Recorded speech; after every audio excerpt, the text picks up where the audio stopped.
Hello, chemistry students. So we are going to continue with gas laws. All right, gas laws part 2. So in the previous video, we looked at Charles' law, we looked at Gay-Lussac's law, and I even gave you a little bit extra with Avogadro's law. So now we are looking at this fella. All right, this is Robert Boyle. And Robert Boyle did several different experiments. All right, so here's some of his gas equipment.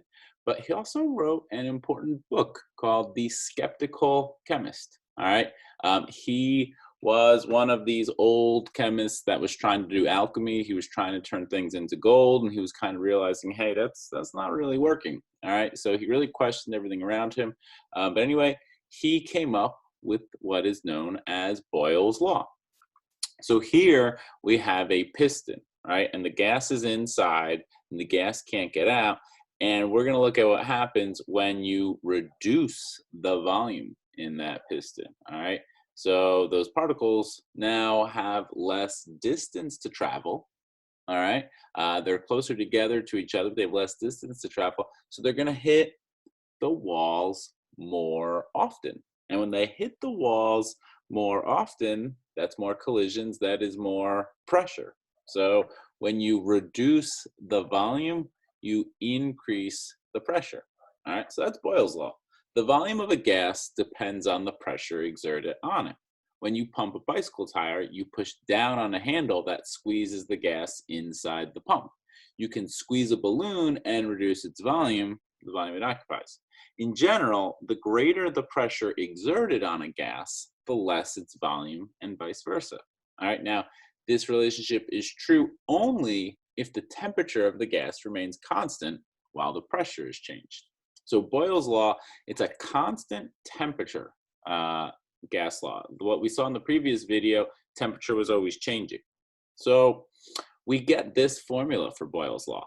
P1V1 equals P2V2, pressure of the gas and the volume of the gas. Now, temperature is being held constant, but this is different from our previous gas laws because now we are not doing division, right? So it's not V1 over T1 or P1 over T1, it's P1 times V1, right? So the pressure times the volume at one set of conditions is equal to the pressure times the volume at another set of conditions. All right, temperature must be constant. So for Boyle's law, let's just think, we're gonna look at some of these images. So if we had like an atmospheric pressure of 5 kilograms pushing down, the gas inside that container holds it up, right? It pushes against it. If we double that pressure to 10 kilograms, now the volume is halved. So whatever you do to the pressure, you do like the reciprocal to the volume, right? So if you double the pressure, you halve the volume. If you triple the pressure, you have 1/3 the volume, right? If you have 10 times the pressure, you have 1/10 the volume. So it's as one of them gets bigger, the other one gets smaller. It is an inverse relationship. So the graph for pressure and volume, you get this inverse curve, right? We don't get the straight line going up. I want to think about a simple inverse relationship. I always ask kids this, all right? Netflix or YouTube or TikTok, anything that you're on your phone and you're just watching a lot of, right? You have an inverse relationship. The more material you watch on your phone, the less you learn, right? And the more you learn, the less material you probably have watched, right? So isn't that an inverse relationship that we kind of live by? All right, so just think about that. But so as one of them gets bigger, the other one gets smaller, and vice versa. All right, so we often see this in a flexible container, right? It needs to be something that the volume can change. Often we see it in a sample of gas with a piston, and then we can put weight on top of the piston, and that will push it down. So we can put this weight. So we were at a volume of 10 liters and 2 bars. And then we increased the pressure to 5 bars, but that decreased the volume to 4 liters. What's 2 times 10? 20. What's 5 times 4? 20. And then we removed some of the weight and we brought the pressure to 2.5 bars, and now the volume was 8. What's 2.5 times 8? All right, they always equal 20, right? They're all equal to each other. The volume can increase, it can decrease. Something that's really interesting, so you can actually expand the volume. And when you expand the volume, you actually decrease the pressure. All right. So if you have that piston and you pull it up, so if you increase the volume, the pressure will decrease. And then you can start to create like a vacuum. And that can actually, that decrease in pressure can actually be very, very strong. Think about a vacuum cleaner, it sucks up material, right? So if you increase the volume, you give the particles a longer path to travel. So now all of a sudden they were expected to collide with the wall, but you've moved the wall away. And so those particles, they're still traveling at the same speed. That's the constant temperature. And now they have to travel a further distance, so you don't get that many collisions anymore. So we can push down on a piston and that'll reduce the volume, increase the pressure. We can pull up on the piston and that'll increase the volume, but that'll reduce the pressure. All right, and that'll create like a vacuum. So we love to do these demos this is a vacuum pump with a glass bell jar. And I love these glass bell jars. I wish I had one at my old school, and I always loved pulling it out. And kids always thought it looked like the bell jar from Beauty and the Beast, and that's because it does. And if you stand behind it, your face looks funny. So I always had a lot of fun with it. But if you have a vacuum pump, you can put marshmallows in it. So the way this vacuum pump works, it will suck the air out of this area. And that glass bell jar is very rigid, except for the one time I saw one shatter. That was horrifying, but otherwise it's not supposed to break. So if you pump the air out, you are reducing atmospheric pressure. All right, you're reducing the atmospheric pressure. And so you create a low pressure environment. So in this video, we're gonna watch some peeps in a bell jar. Now I want you to think about a peep. Anything that is marshmallow, it's fluffy because it has air trapped inside of it. All right. Generally, when we cook, if you want something to have that fluffy consistency, you need to get air into it. So I like to make scrambled eggs in the morning. I like them to be fluffy. I actually have to mix them around with a whisk so that little bubbles of air get inside the egg batter, and then I cook it. All right, but anyway, these peeps, all right, these are marshmallows that have air inside of them. They're fluffy. That air is trapped. So that is a sealed gas, and peeps are the size they are, all right, because that gas is pushing to fluff them out, and then atmospheric pressure is pushing back on the peep, all right? But in this video, what we see is in that vacuum chamber, as the air is sucked out of the vacuum chamber, right, the pressure inside the chamber drops. So the volume of gas inside the peeps is allowed to expand. All right, there's less collisions against the peeps, so they'll begin growing. And if you have a really strong vacuum chamber, you can get the peeps really big. And then when you let the air back in, they get crushed back down, and they actually shrink to smaller sizes because when they expand it, they broke like the sugars that link it together, and so it kind of deflates. And then you can't eat them afterwards because you have to grease those plates. But kids always want to. But basically, you can put balloons inside that vacuum chamber, and they will grow. All right, so here's an example. A sample of helium gas in a balloon is compressed from 4 liters to 2.5 liters at constant temperature. If the initial pressure was 3 atm at 4 liters, what is the new pressure at 2.5 liters? All right, important things. Question mentions constant temperature. Also mentions that the balloon, which we know is a flexible volume, is compressed. All right, from 4 liters to 2.5. So we know our V1 is 4.0 liters. So we're going to write that down. We know our V2 is 2.5 liters. Now it tells us if the initial pressure was 3 atmospheres at 4 liters, think about that at, it is connecting it in the word problem. So at 4 liters, pressure is 3 atmospheres. So now we just plug in all of these numbers, right? 3 times 4 equals X times 2.5. So we do 3 times 4, we divide by the 2.5. All right, you'll always have 3 of these 4 qualities. We put it into our calculator, we get 4.8 atmospheres. That's it. We love Boyle's law. All right, very straightforward. Plug in the numbers. You're going to divide on some side to get your variable by itself. It's always going to happen. All right, but you just want to list them out, set it up, and then do the math. All right, so that is Boyle's law. One thing I just wanted to mention, in an internal combustion engine, all right, the engine goes through a set of 4 strokes. Intake, it takes in air and it takes in a little bit of fuel. Compression, where it squeezes that air and fuel together. Power, where the mixture is combusted and it rapidly pushes the piston down. And then exhaust, where all the exhaust gas is pushed out. This step 2, this compression, which is a very important part in a combustion engine, this compression is Boyle's law, right? We're reducing the volume and we are increasing the pressure. And then the mixture is actually able to combust easier at that pressure. Diesel engines work where they combust under that pressure, right? They don't have a spark plug in a diesel engine because the compression alone is able to ignite that fuel mixture. And then the fact that it's compressed allows for the gas to expand in the power stroke. All right, so I just thought that would be kind of interesting if you're into cars. That compression step in the 4-stroke engine is Boyle's law. All right, so now we're looking at Dalton's law. And you're probably thinking, Dalton, sounds familiar. Yeah, we talked about him at the beginning of the year. John Dalton, he had the atomic theory, right? First atomic theory, billiard ball model, atoms of a given element are identical in size, mass, and other properties cannot be subdivided, all that good stuff.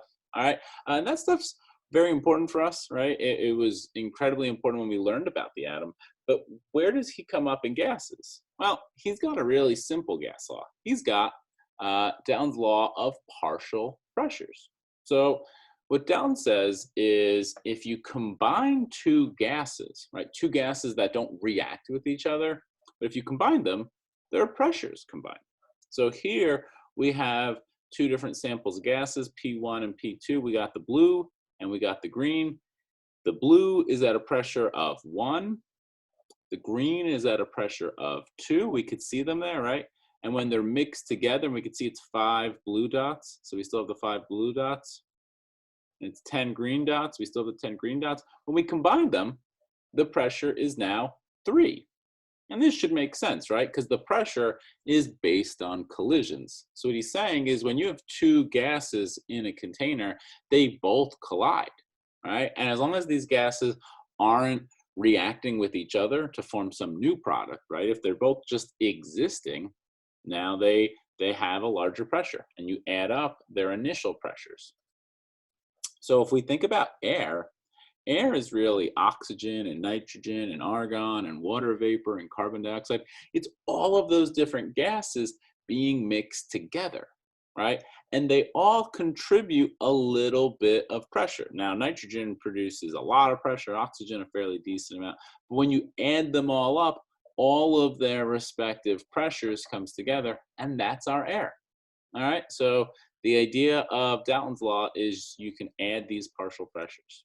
All right, and here's his formula. It's super easy. All right, total pressure, so we call it P with a little t, right? The total pressure equals P1 plus P2 plus P3 plus however many different gases there are. All right, so the total pressure in a mixture of gases is the sum of the partial pressures of each gas. It's the only gas law that's addition, right? So Charles Boyle's, Avogadro's law, division. Boyle's law, multiplication, but Dalton's law, addition. You just add them up. Very easy questions. We love them. Think about this. Oxygen, it's got a pressure of 159 mmHg. Nitrogen, a pressure of 593 mmHg. We're going to add them together. What's the new pressure going to be? What's 593 plus 159? Type that into your calculator right now. Pause the video. Take a second. And you're going to get an answer of 752. All right, that's it. Just addition, very simple. All right, very simple questions. We love his law. All right, a mixture of oxygen, hydrogen, and nitrogen gases exerts a total pressure of 288 kPa. All right, total pressure. They're telling us that. If the partial pressures of the oxygen and the hydrogen are 112 and 83 kPa respectively, what would be the partial pressure exerted by the nitrogen? Well, P total equals the oxygen, the nitrogen, and the hydrogen. P total is 288, oxygen's 112, nitrogen we don't know, hydrogen's 83. All right, so now we're going to do 288 minus 112 minus 83. We come up with 93. All right, so either you're given each piece and you're asked to come up with the total pressure, or you're given the total pressure and some of the pieces and you have to find that last piece. All right, either way, we should like Dalton's law questions because they are typically very simple. All right, in like an AP class, we'll do more complicated ones where we will release one gas into another, and then we have to actually do like a Boyle's law because you are at one pressure and then the pressure changes. You're not going to get a hard Dalton's law question like that. You're going to get a Dalton's law question is purely addition. All right, again, harder class honors, maybe the different gases would be at different pressures and you'd have to convert all the units. We're not honors. You're just going to have to add. So it's going to be straightforward Dalton's law question. Something that's very important when we do labs, when we're in school and we do labs, we can collect gas. We collect gas over water, right? So you do a reaction that produces bubbles and we allow those bubbles to go through water and then they displace. It's a really important way to collect gas. And there's a problem with it though. So here we're looking at a reaction that produces hydrogen gas, but when it produces the hydrogen gas over the water, we get water vapor. All right, and this is very important. All right, anytime you get an air bubble like this in this setup, you get water vapor. And at every temperature, we have measured the partial pressure due to water. All right, so at 5 degrees Celsius, water vapor produces a pressure of 65 mm of Hg. Whereas at like 90 degrees, almost boiling, water has a vapor pressure of 525. So what ends up happening is if we collect a gas, right, we use these like tubes that are inverted, and we would have done this lab in school, we just aren't, which is a shame. We use these tubes that are inverted. When they fill up with air, there's a little bit of water, we call that a wet gas. All right, so what ends up happening is the total pressure is the hydrogen, which is usually the gas we generate, and the water vapor. So the wet gas is the hydrogen plus the water vapor, and the pressure inside the tube is the wet gas. So we can end up subtracting the pressure of the water vapor from the wet gas, and that gives us the dry gas. All right, so when you're in a lab, if you collect gas, it is a wet gas until you subtract the partial pressure of water. All right, and just something I want to leave you with. If you're ever in a lab situation, you know, you go on, you take chemistry again in college, it's very important that when you're in the lab, you don't want to have wet gas. All right, no one likes it when you have wet gas around them. You know, when you're collecting your gas, you want to make sure it's a very dry gas. All right. So anyway, class, we're ending this video. We saw Boyle's law today. We have seen Charles' law and Gay-Lussac's law before. And I just want to look at this. P times V, V over T, P over T. They can kind of get combined. And it's called the combined gas law because chemists are not that creative. All right, and this was the beginning slide from the previous video, so look at it. We've seen Boyle's law, P1V1 equals P2V2. We've seen Charles' law, V1 over T1 equals V2 over T2. We've seen Gay-Lussac's, Avogadro's. We've just seen the combined gas law, and I'm telling you, we're not going to do any combined gas law problems. And in our last video for this unit class, we're going to look at the ideal gas law, sneak preview, PV equals nRT. All right, this is the big one. This puts everything together. But you might want to screenshot this because these are all the laws, all in one spot. We've seen them all. All right, the only thing that's missing here is Dalton's law, and that's the easy one. That's just addition. So this is gas laws, and now you should have a pretty good idea of what you're doing. All right, one more video for this unit. We'll be finishing gas laws this week.